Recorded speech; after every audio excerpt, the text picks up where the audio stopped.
Assalamualaikum warahmatullahi wabarakatuh. Baiklah, nama saya Rahmayuni, BP 17262, mata kuliah seminar KSD-an kelas 7B. Adapun di sini saya akan mempresentasikan proposal penelitian saya dengan judul Pengembangan Desain Pembelajaran Tematik Integratif Berbasis Pendekatan Kontekstual Teaching and Learning atau CTL kelas 4 Sekolah Dasar dengan dosen pengampu Ustadz Dr. Jendriadi MPD. Bab 1 yaitu pendahuluan. A. Latar belakang masalah. Pendekatan tematik integratif dalam kurikulum 2013 ini bertujuan untuk meningkatkan mutu proses dan hasil pendidikan yang mengarah pada pembentukan budi pekerti dan akhlak mulia secara utuh, terpadu dan seimbang. Seimbang sesuai dengan standar kompetensi lulusan atau SKL pada setiap satuan pendidikan. Dalam implementasi kurikulum 2013, peserta didik diharapkan mampu secara mandiri meningkatkan dan menggunakan pengetahuannya, mengkaji, menganalisis dan mempersonalisasikan nilai-nilai karakter, serta akhlak mulia sehingga terwujudnya perilaku sehari-hari. Yang B yaitu identifikasi masalah. Berdasarkan latar belakang masalah di atas, maka dapat dibuat identifikasi masalahnya sebagai berikut. Yang pertama, belum sesuainya buku siswa pada tema 3 subtema 1 yang diterbitkan Kemendikbud dengan isi materi. Yang kedua, pembelajarannya terkadang tidak sesuai dengan keadaan atau situasi dunia nyata peserta didik. Yang ketiga, belum adanya pengembangan desain pembelajaran tematik integratif berbasis kontekstual teaching and learning kelas 4 sekolah dasar. Yang C, batasan masalah. Berdasarkan identifikasi masalah di atas, maka penulis membatasi masalah dalam penelitian ini yaitu sebagai berikut. Yaitu pertama, desain pembelajaran yang akan dikembangkan dalam bentuk RPP, materi pembelajaran yang sesuai dengan kondisi nyata peserta didik pada tema 3 subtema 1 kelas 4 sekolah dasar. Yang D yaitu rumusan masalah. Adapun rumusan masalah penelitian ini adalah sebagai berikut. Yang pertama, bagaimana pengembangan desain pembelajaran tematik integratif berbasis kontekstual teaching and learning atau CTL kelas 4 sekolah dasar. Yang kedua, bagaimana kelayakan desain pembelajaran tematik integratif berbasis kontekstual teaching and learning atau CTL kelas 4 sekolah dasar. Yang ketiga, bagaimana respon kelayakan pendidik dan peserta didik terhadap desain pembelajaran tematik integratif berbasis kontekstual teaching and learning atau CTL kelas 4 sekolah dasar. Yang E yaitu tujuan penelitian. Berdasarkan rumusan masalah di atas, maka penelitian ini bertujuan sebagai berikut. Yang pertama, menghasilkan desain pembelajaran tematik integratif berbasis kontekstual teaching and learning atau CTL kelas 4 sekolah dasar. Yang kedua, mengetahui kelayakan desain pembelajaran tematik integratif berbasis kontekstual teaching and learning atau CTL kelas 4 sekolah dasar. Yang ketiga, mengetahui respon pendidik dan peserta didik terhadap desain pembelajaran tematik integratif berbasis kontekstual teaching and learning atau CTL kelas 4 sekolah dasar. Adapun yang terakhir yaitu manfaat penelitian. Penelitian ini dilakukan dengan harapan dapat memberikan manfaat. Beberapa manfaat yang akan diperoleh dari penelitian ini antara lain sebagai berikut. Yang pertama, manfaat teoritis. Yang kedua, manfaat praktis, yaitu bagi pendidik, dan yang kedua bagi peserta didik. Yang dua yaitu bab 2 kajian pustaka. Yang pertama, kajian teori. Yang pertama, desain pembelajaran. Pengertian desain pembelajaran adalah proses untuk menentukan metode pembelajaran apa yang paling baik untuk dilaksanakan agar timbulnya perubahan pengetahuan dan keterampilan dalam diri siswa ke arah yang dikehendaki menurut Ray Gillood tahun 1983. Yang kedua yaitu fungsi desain pembelajaran.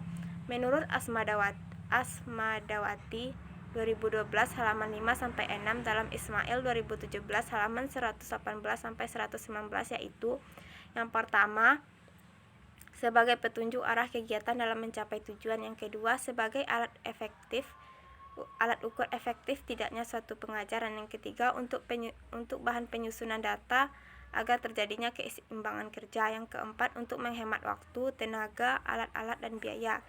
Yang terakhir yaitu sebagai pola dasar dalam mengatur tugas dan wewenang bagi setiap unsur yang terlibat dalam kegiatan. Selanjutnya yaitu karakteristik desain pembelajaran menurut Punaji 2019 halaman 30-33. Yang pertama, pembelajaran harus didesain untuk mencapai tujuan dalam rangka membantu belajar individu. Yang kedua, pembelajaran yang didesain secara sistematik dapat mempengaruhi perkembangan individu secara sepenuhnya. Yang ketiga, desain pembelajaran harus didasarkan pada pengetahuan tentang bagaimana manusia belajar. Selanjutnya yaitu komponen desain pembelajaran menurut Ismail 2017 halaman 119-120. Yang pertama, peserta didik, yang kedua tujuan pembelajaran, yang ketiga metode, dan yang keempat penilaian. Adapun kelebihan dari desain pembelajaran menurut Punaji 2019 halaman 33-34. Yang pertama, dorongan terhadap guru atau siswa. Yang kedua, pembelajaran menjadi efektif, efisien, dan menarik. Yang ketiga, membantu koordinasi di antara perancang, pengembang, siapa saja yang mengimplementasikan. Yang terakhir, keselarasan antara tujuan, aktivitas, dan asesmen. Yang B yaitu pembelajaran tematik. Pengertian pembelajaran tematik. Pembelajaran tematik merupakan salah satu model pembelajaran terpadu yang menggunakan tema untuk mengaitkan beberapa materi pelajaran sehingga dapat memberikan pengalaman bermakna bagi peserta didik. Pembelajaran terpadu didefinisikan sebagai pembelajaran yang menghubungkan berbagai gagasan, konsep, keterampilan sikap, nilai, baik antar mata pelajaran maupun dalam satu mata pelajaran. Menurut Permendikbud nomor 57 tahun 2014 dalam Ibadullah dan Ani 2017 halaman 1. Yang kedua, tujuan pembelajaran tematik menurut Ibadullah 2017 halaman 4. Yang pertama, menghilangkan atau mengurangi terjadinya tumpah tindih materi. Yang kedua, memudahkan peserta didik untuk melihat hubungan yang bermakna. Yang ketiga, memudahkan peserta didik untuk memahami materi atau konsep secara utuh sehingga penugasan konsep akan semakin baik dan meningkat. Yang ketiga yaitu pembelajaran tematik terpadu. Menurut Kemendikbud 2013 halaman 192-193. Pembelajaran tematik terpadu atau tematik integratif menggunakan tema sebagai pemersatu kegiatan pembelajaran yang menggabungkan beberapa mata pelajaran bersamaan dalam satu kali tatap muka, sehingga peserta didik dapat memperoleh pengalaman belajar yang lebih bermakna. Yang selanjutnya yaitu pembelajaran tematik integratif dengan pendekatan kontekstual teaching and learning atau CTL. Dalam kurikulum 2013, pelaksanaan pembelajaran tematik integratif dengan pendekatan CTL. Pembelajaran tematik integratif merupakan pendekatan pembelajaran yang menggabungkan berbagai kompetensi dari berbagai mata pelajaran ke dalam sebuah tema tertentu.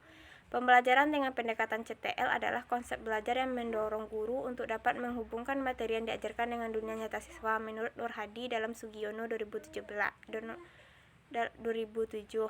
Tahapan pelaksanaan pembelajaran tematik integratif. Yang pertama, menentukan tema. Yang kedua, mengintegrasikan tema dengan kurikulum. Yang ketiga, mendesain rencana pembelajaran. Yang keempat, melaksanakan aktivitas pembelajaran. Selanjutnya yaitu prinsip-prinsip pembelajaran tematik integratif menurut Kemendikbud 2013 halaman 189. Manfaat pembelajaran tematik integratif menurut Purwandarmita 1983. Yang pertama, siswa mudah memusatkan perhatian pada suatu tema tertentu. Yang kedua, siswa mampu mempelajari pengetahuan dan mengembangkan berbagai kompetensi dasar antar mata pelajaran dan tema yang sama. Yang ketiga, pemahaman terhadap materi pelajaran lebih mendalam dan berkesan. Yang ketiga, bab 3 atau metode penelitian. Yang pertama, jenis penelitian. Jenis penelitian yang digunakan dalam penelitian ini adalah penelitian pengembangan yang mengacu pada metode penelitian pengembangan Sugiono yang lebih dikenal dengan istilah Research and Development atau R&D.